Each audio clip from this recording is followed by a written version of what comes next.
Assalamualaikum warahmatullahi ta'ala wabarakatuh. Bismillahirrahmanirrahim. Alhamdulillahirabbil alamin wassalatu wassalamu ala sayyidil mursalin wa alihi washabihi ajma'in. Amma ba'd, nawaitu ta'alluma wa ta'lim wa tadhakkura wa tadhkir wa naf'a wal intifa' wal ifadata wal istifadah wal hatsa ala tamassuki bi kitabillahi wa sunnati rasulih wa du'a ilal huda wa tilalata alal khair ibtigaa wajillahi mardati wa qurbihi wa thawabihi subhanahu wa ta'ala. Alhamdulillah, segala puji bagi Allah subhanahu wa ta'ala yang bisa memberikan kesehatan kepada kita semua sehingga kita terus diberi waktu oleh Allah subhanahu wa ta'ala, taufik kita belajar ilmu agamanya Allah subhanahu wa ta'ala.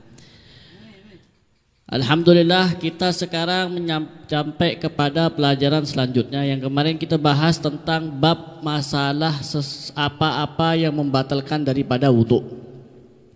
Kemarin kita udah bahas ada berapa yang membatalkan wudhu. Ada 4, nah, itu kudu dipahamin satu-satu.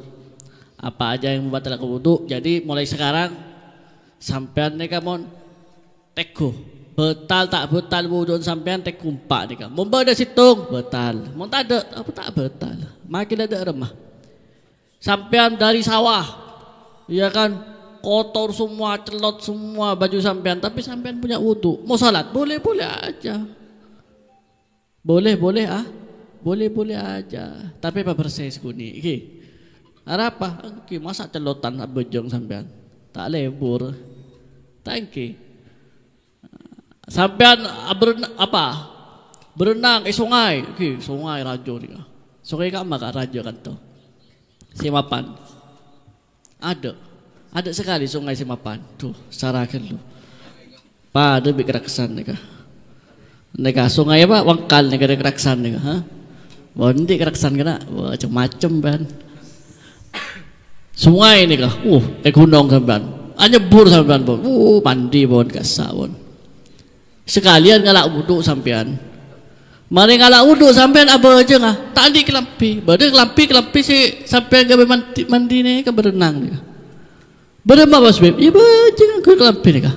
Nah justru tun maka le pecah. Kenapa? Tidak ada 4 ini. Apabila ada 4 salah satu daripada 4 ini, maka tidak boleh untuk melakukan solat. Karena apa? Batal sudah wuduknya. Ya, tidak batal wuduknya. Nah, faham ya? Itu dipelajari lagi, dipahami lagi, insyaallah lebih manfaat ke depannya. Nah, selanjutnya ini kita membahas sekarang syarat daripada sahnya solat. Syarat daripada sahnya solat. Jadi orang itu bisa sah solatnya itu ada syarat-syaratnya. Sampai jangan ya kaki. Syarat itu ada 2. Ada syarat wajib solat, ada syarat sahnya solat. Kalau syarat wajibnya solat, itu orangnya yang dibahas. Siapa si bejeng, si wajib nikah? Nak kanak siapa? Siapa orangnya? Atas orang muslim, atas orang sekian, orang ini. Itu syarat wajibnya solat. Kita tidak bahas itu. Karena insya Allah kita semua ini di sini termasuk daripada orang-orang yang wajib solat. Nah, kalau kita termasuk orang yang wajib solat, kita kan wajib sholat. Nah, apakah di situ ada syarat untuk sahnya sholatnya kita? Ada. Nah, ini kudu penting, kudu tahu kita. Biar apa? Biar sholatnya kita nih sah. Kalau syarat ini tidak ada satu, sholatnya kita nggak sah. Kenapa? Ini syarat. Syarat masuk sholat. Apalagi sampean masuk universitas atau sampean ala aku ning pabrik iki. Alah aku ni pabrik daftar sampai dadi pegawai iki. Daftar bersyarat lagi. Tak kan? Bersyarat Yang pertama harus sehat. Yang kedua, Engki kan badaring dalam jan. Nikah syarat terpenting model nikah. Saya ketelok kudu nikah. Saya keempat nikah. Saya kelima kudu lepak tepat waktu. Saya ke-6 norok olahraga gulaku. Model mon bada. Okay. Biasa kan pabrik kan nikah. Olahraga kada ki dong lakko ki. Mari nikah, sedekah syarat-syarat nikah. Mun sampean tak ngelakui ya ke syarat-syarat situng nih kah, maka sampean bisa-bisa ibu ada apa? Tak memenuhi syarat.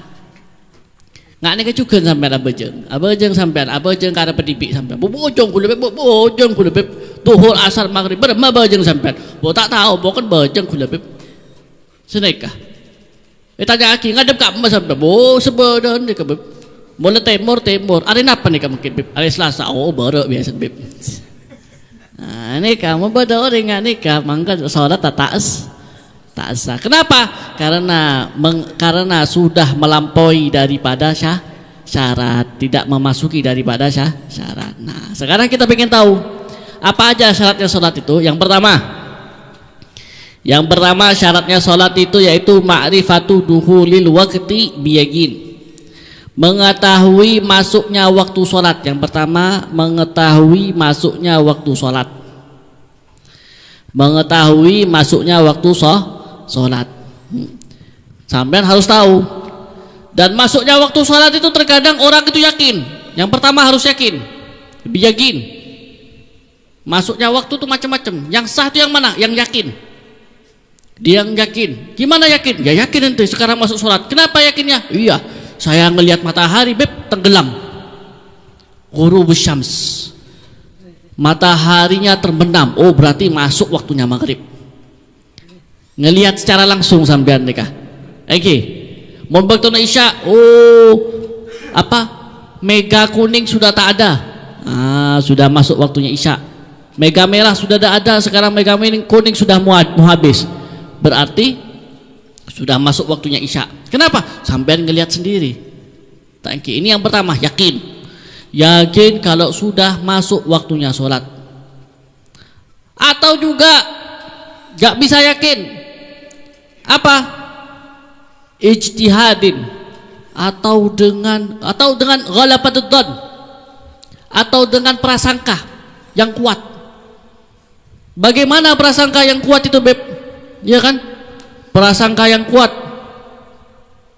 Apa prasangka yang kuat? Beda adzan. Allahu Akbar. Oh, masuk asar makin pun. Apa? Ini kepada adzan.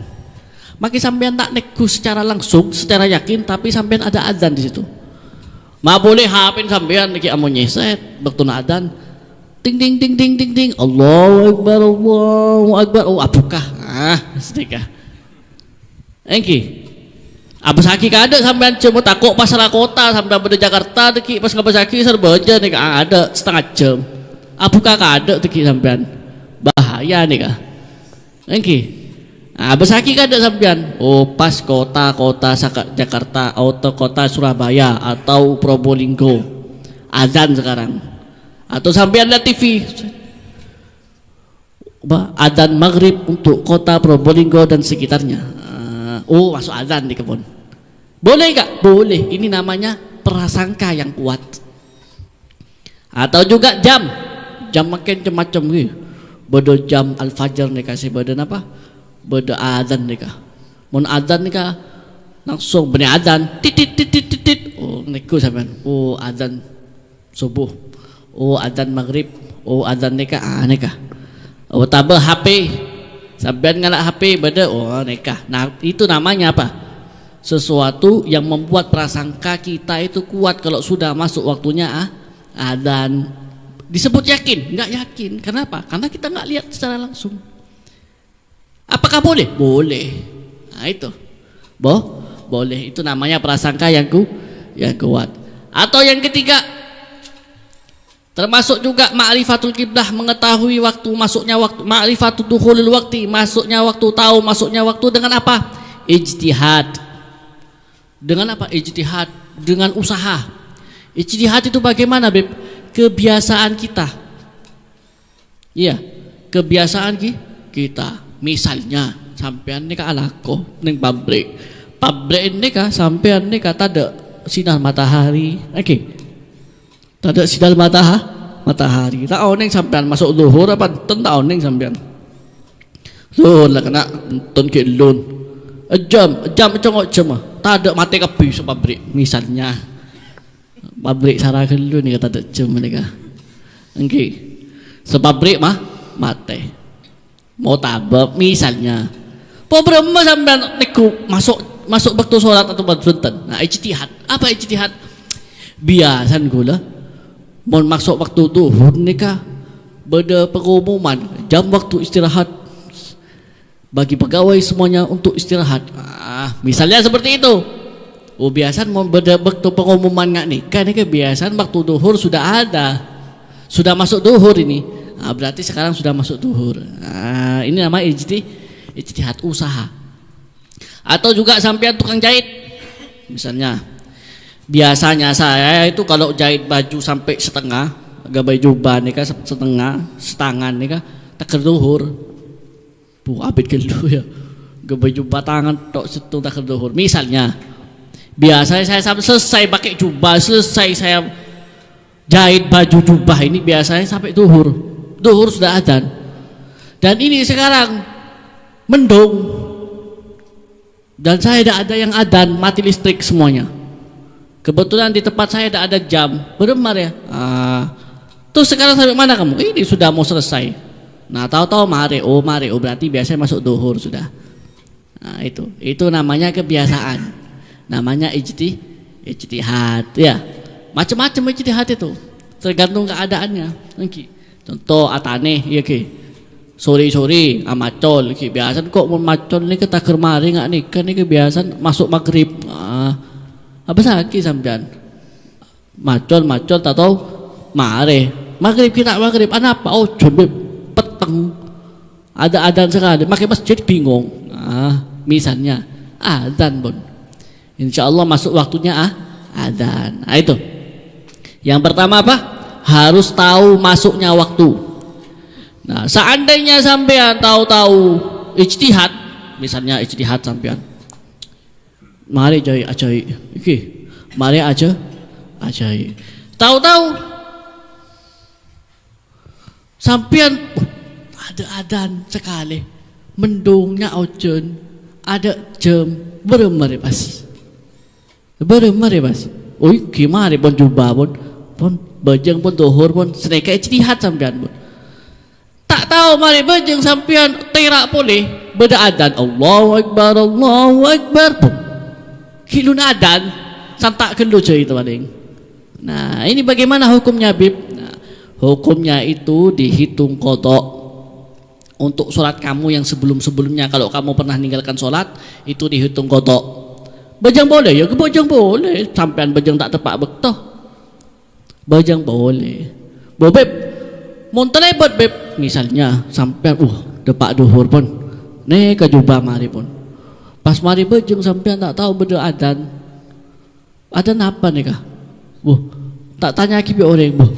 Mak orang boleh ke Beb? Asar pun gelak asar pun. Gelak beda adzan ni kah asar pun. Tadi gelak kula ni kah bajang ni kah salah ni kah bajang bekton asar. Terlebat pun duhur. Engki. Bagaimana hukumnya? Hukumnya dihitung qada bagi sholat duhur yang tadi dia telat tuh. Itu dihitung qada. Jadi nggak usah qada lagi sudah. Kenapa? Tadi sholat tuh dihitung buat sholat yang sebelumnya itu.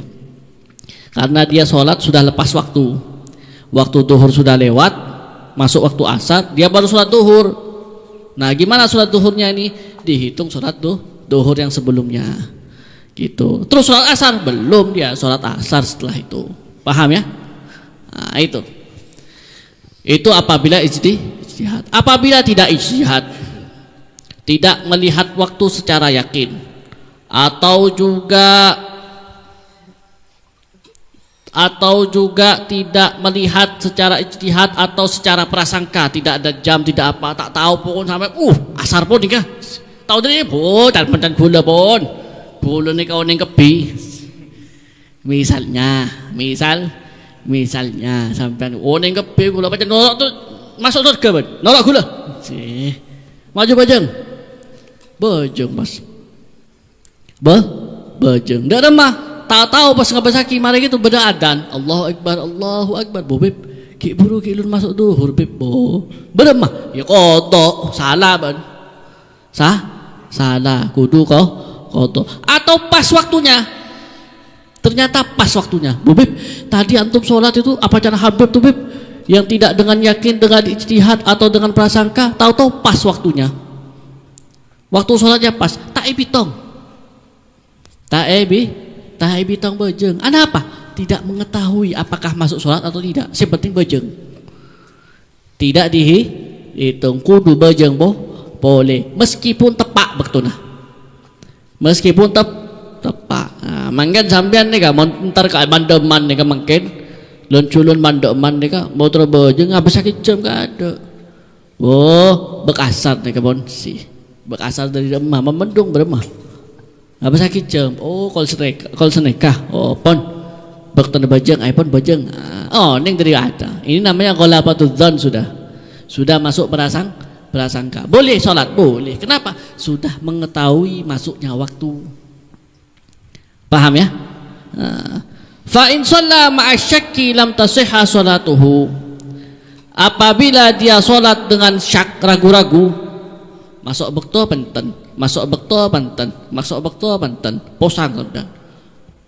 Bojong tak bojong, takut tak masuk, matok masuk tak masuk, beremah. Bitong dihibik bon, ngatong dihibik bon, posang pun, sak di hatinya itu ragu-ragu. Bagaimana kalau sudah ragu-ragu? Kalau sudah ragu-ragu berarti dia tidak boleh sholat kecuali harus dzon atau yakin, harus prasangka atau yakin, nggak sah sholatnya. Sholatnya tidak sah. Nah, jadi tingkatan itu ada 3. Yang pertama yakin. Yakin itu tingkatan paling teratas, yaitu 100%. Miyah bimiyah 100%. Kenapa? Melihat secara langsung. Dengan matanya dia melihat secara 100%. Ada namanya dzon, prasangka. Berapa itu? Yaitu 80%. 80%. Nah, ini masih dihitung. Ketika dia ada perasaan jam atau yang lain, meskipun dia tidak yakin, tapi dengan jam, dengan adzan, dia tahu masuknya sholat, maka dia masuk, sah sholatnya. Ada di bawahnya lagi apa? Syak, ragu-ragu. Berapa ragu-ragu itu? 50%. 50%. Mon 50% ini kagak bebe. 50% ke bawah sudah pun tak sah bejeng. Apa? Kudu dzon, kudu prasangka, kudu juga yakin. Itu. Nanti di syak ada lagi bawahnya namanya waham. Waham itu apa? Beban boleh 40% senikah. Mereka ilmu ini senikah Pak, bertingkatan nih. Ulama tuh sampai menghitung seperti itu. Tujuannya apa? Biar kita tahu apakah dia sholat mengetahui masuknya waktu atau tidak. Begitu ya? Paham tak paham? Jadi kalau sampean pengen tahu masuknya kiblat, masuknya sholat, dilihat pertama dengan yakin dulu. Oh, tak mampu saya yakin beb. Oneng kula sampean tak oneng. Mari saya tanya lagi sampean. Duhur kama matahari. Beda timur neka sampean balik. Tangki. Sampean tak oneng pada apa? Neka pada ilmu neka. Ilmu falak namanya, ilmu falak. Jadi bisa tahu masuk waktu subuh. Karena subuh itu ada apa? Matla'il fajar. Karena subuh itu fajar itu Ja'far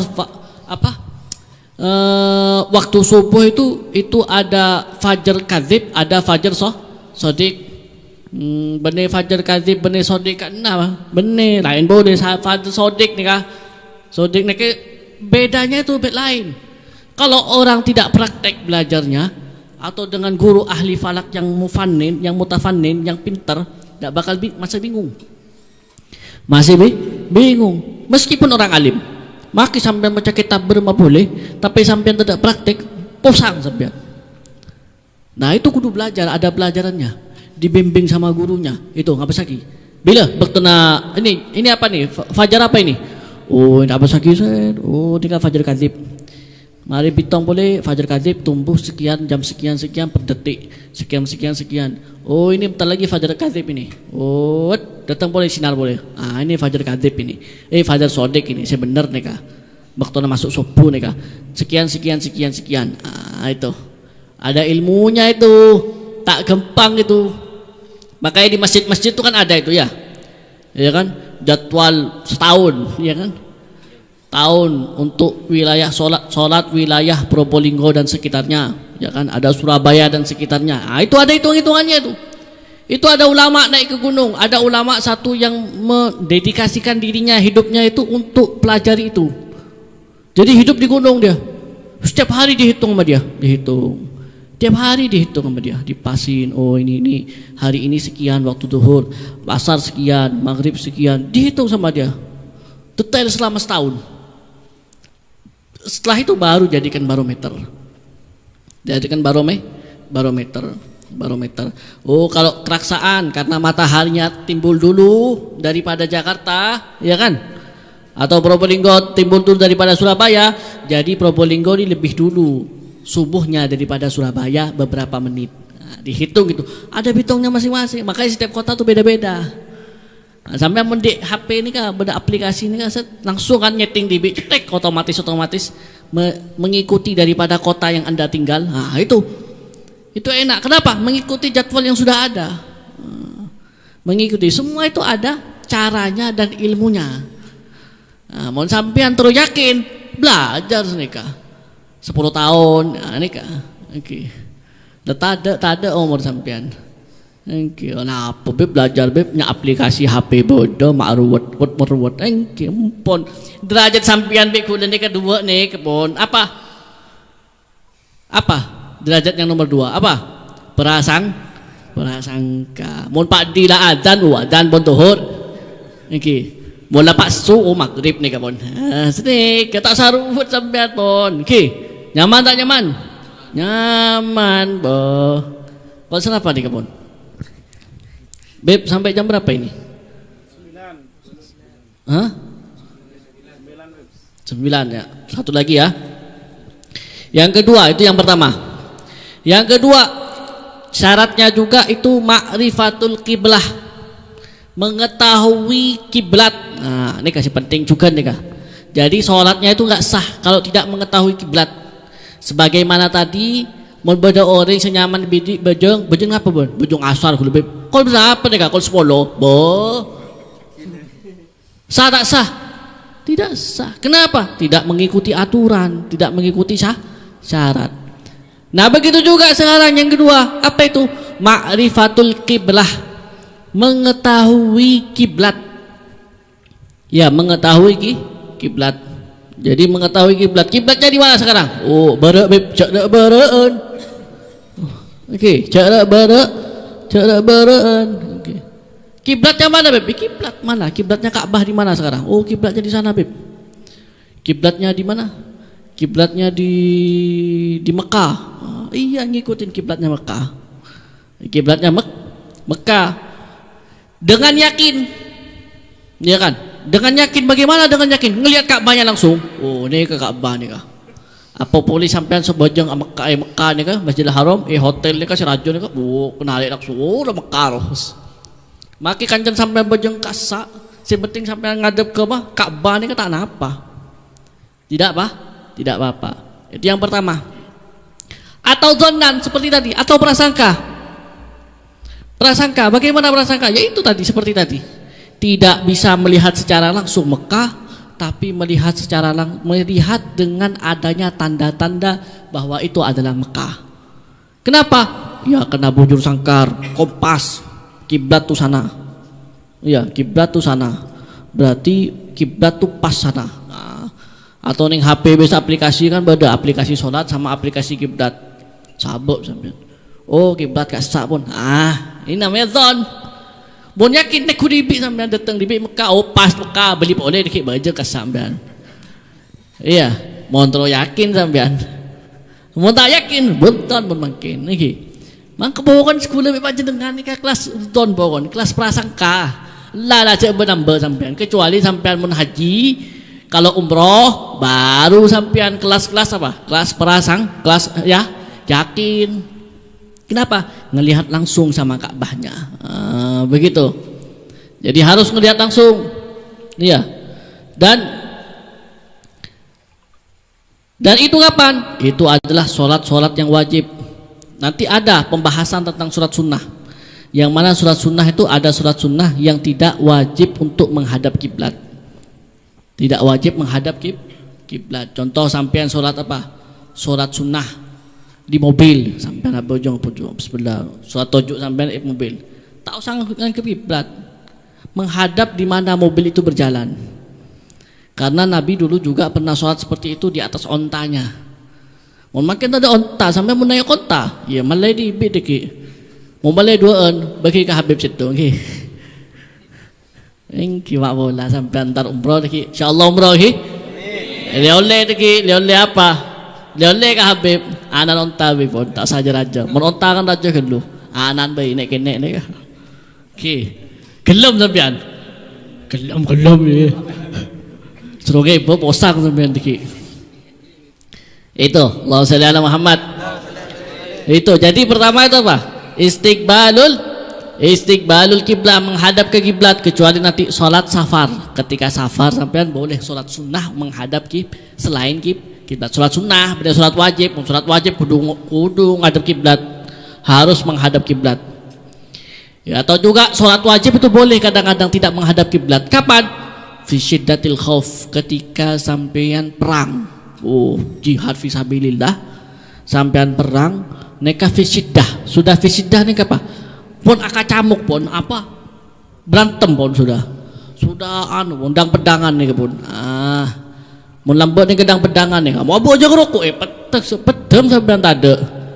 Arokok sampean asujud apa tade sampean. Dadi remah.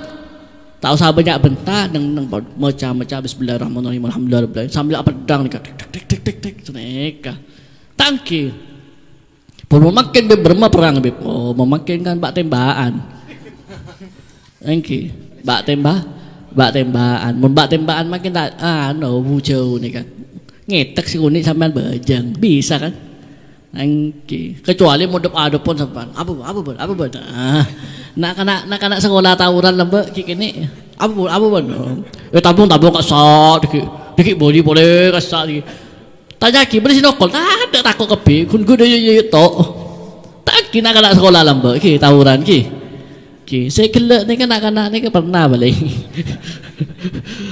tanya juga sampean Habib tak kira pernah paling Habib ni kan lagi senaik lagi mengetahui masuknya kiblat, dan ketika sholat itu kiblat itu menghadap kiblat, sampean itu menghadap kiblat bukan kepalanya. Iya, kalau sampean itu sholatnya berdiri, sholatnya duduk, yang menghadap kiblat itu mananya? Dadanya. Yang menghadap kiblat itu dada. Makanya ketika salam tengati sampean assalamualaikum warahmatullahi wabarakatuh. Assalamualaikum warahmatullahi wabarakatuh. Assalamualaikum warahmatullahi wabarakatuh. Iya batal sampean.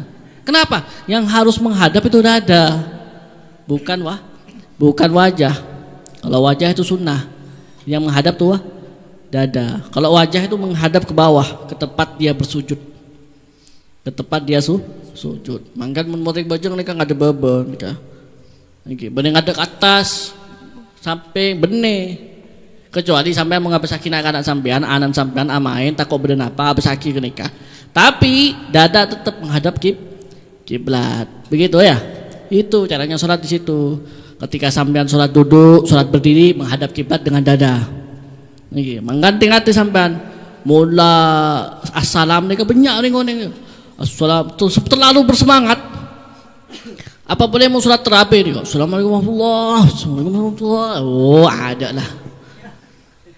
Padahal solat bojong abid ya maca Al-Baqarah, mari gitu Al-Imran, mari dia sujud nek rukuk baca tasbihnya 1000 kali, sujud 1000 kali, solawat tahiyat, mari tahiyat solawat kan baca solawat dalailul khairat baca kebi, mari dia pas salam dia ada batalah, ada hapus ada kebi pun betal bajang boleh itu kudu diperhatikan ya. Menghadap ke kiblat, ma'rifatul kiblah, menghadap ke kiblat, mengetahui waktunya kiblah itu di mana gitu. Paham ya? Itu pon cukup. Mungkin di sini ada pertanyaan yang mungkin bisa ditanyakan sebelum ditutup sama doa. Ayo ada yang bertanya pentor kebi. Ayo tanya, mumpung gratis nih kah? Ada pertanyaan majer sampean dikit. Oke. Pas keadaan break.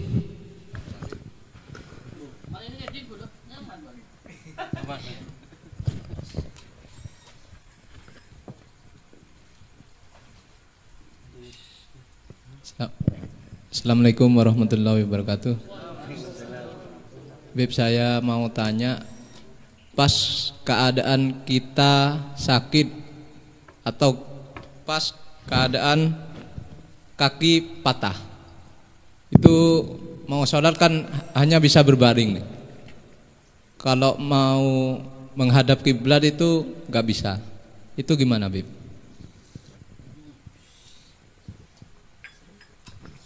Yang Anda jelaskan tadi kan ketika kita sholat berdiri dan ketika kita sholat duduk ya, menghadap kiblat dengan dada. Adapun kita itu ketika kita sakit, kita sholatnya sholat ittija, ya, sholat ittija tuh sholat miring, sampean menghadap ke kiblat, badannya ke sini, ya, itu menghadap kiblat tuh dengan badan dan wajah, dengan dada dan wajah. Sampean duduk tidur begini. Itu apabila sampean enggak bisa bangun, nggih tak bisa bojong Beb kecuali mereng nih Beb. Kenapa? Sakit Beb. Stroke kenapa nih kamu kon? Nggih. Apa dah boleh itu menghadap ke kiblat. Ada pula orang yang sholat itu menghadap kasurnya itu ke kiblat situ. Menghadap gini kasurnya. Kepalanya di sini. Namanya itu mustalqi, apa? Terlentang. Terus kiblatnya kemana Beb? Mana yang menghadap kiblat? Nah, yang menghadap kiblat itu apa? Kepalanya diangkat sedikit pakai bantal, menghadap ke kiblat, dan begitu juga kedua kakinya ini apa?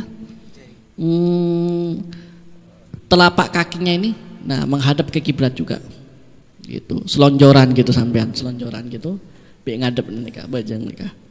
Mau kasur rumah sakit nih kan, ranjang rumah sakit kan bisa kan tajuk nih, beri bantal, set, bejeng sampean nggak nikah pun, tak napa nikah pun. Bob si sakit tak bisa sendiri Beb, kudung ngateng ke atas Beb, tak napa pun sitong becokop, tak usah paksa, bejeng nikah tak wajib menan sampean tak bisa. Oke, mun bodoh orang tak ada soko dipaksa ngadep pakai kiblat beremah, tapi tak usah paksa. Itu, iya. Itu menghadap kiblatnya dengan apa? Dengan telapak kaki kedua-duanya, sama kepala juga, sama wajah juga menghadap ke kiblat, diangkat sedikit. Tak usah tak ketojok nih kan, terlentang tidak apa-apa, cuma diangkat sedikit dengan bantal. Itu yang susah. Mon sampean sebisan sampean nggak nih kapele pun Pak nih. Dari 4 ini, dari 3 ini, yang pertama duduk dan berdiri dengan dada, atau ittija atau tidur di samping kanan, yaitu yang menghadap kiblat wajahnya dan dadanya, atau juga mustalqian, apa itu? Terlentang, yang menghadap ke kiblat itu apa? Telapak kakinya sama kepalanya. Oke. Nah, nikah. Sampean tak napa ngelakuin nikah? Tak napa. Selama sampean tidak mampu, namanya itu udzur. Beb, tak bisa Beb, stroke Beb. Cuman sadarnya dia itu, matanya dia doang yang bisa kedip. Kenapa kedip pun? Selama akal itu ada di dalam pikiran seseorang, akal itu masih ada, sholat itu wajib tetap wajib. Aneh kaki? Paham? Paham. Jadi sampean kalau di masjid, tidur di masjid itu sampean tidak apa-apa ngadep ke kaki ke kiblat. Mungkin tak sopan sekali. So ngadep ke kiblat kurang ajar orang ini. Ini kata oneng ilmu nih kah? Tidak berilmu, karena sunnahnya tidur juga bisa menghadap ke kiblat dengan telapak kaki, atau sholat juga dengan telapak kaki. Ya, terus lanjut, ada lagi pertanyaan? Boleh.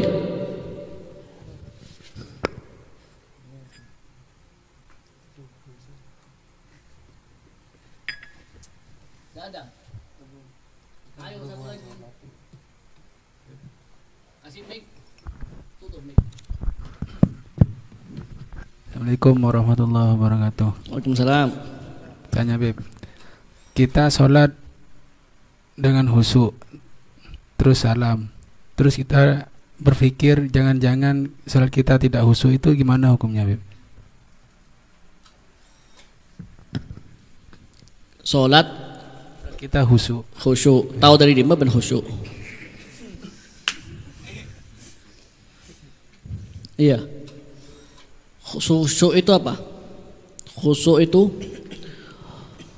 hudurul qalbi, nanti ada di pembahasannya. Hudurul qalbi wa tadabburul qiraah.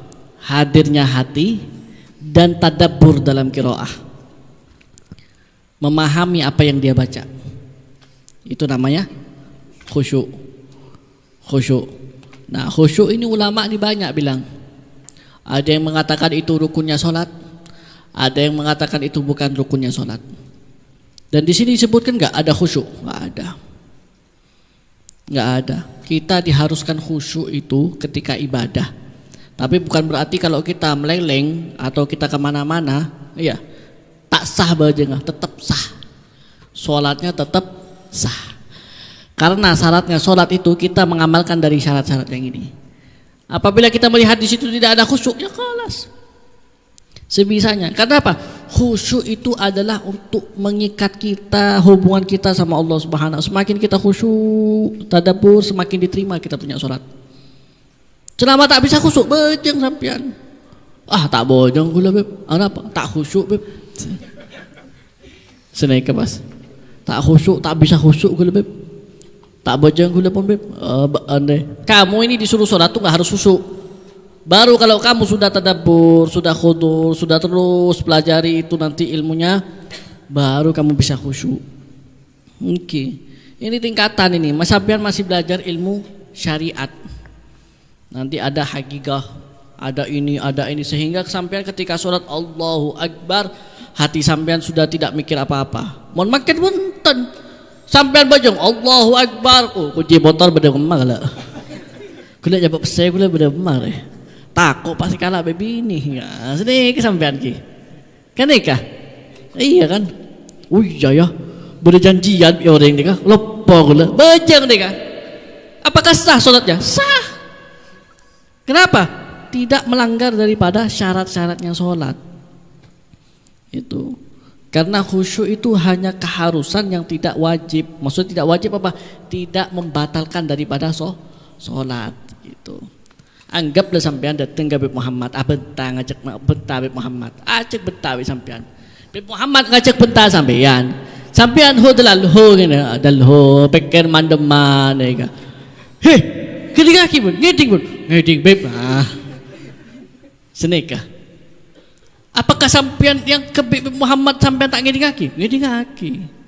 Apakah sampean dianggap tidak menghadap Habib Muhammad? Menghadap. Tapi pikir sampean mandeman. Begitu aja tuh. Nah, itu. Kita ini enggak harus, kita ini dijadikan sama Allah untuk sholat tuh alhamdulillah sudah. Allah gerakkan kita untuk sholat itu sudah alhamdulillah sudah. Iya. Untuk masalah khusyuk, nanti khusyuk diterima, nanti kita hudur hatinya hadir atau segala macam, itu pancen mengeran dah. Sepenting sampean sekarang bejeng, bangun kok wajiban bejeng sedikit pun. Jok dekik sampean tak khusyuk tak bejeng gula salah boleh sampean. Lebih salah boleh. Pon cukup pon doan. Wallahu a'lam bis shawab.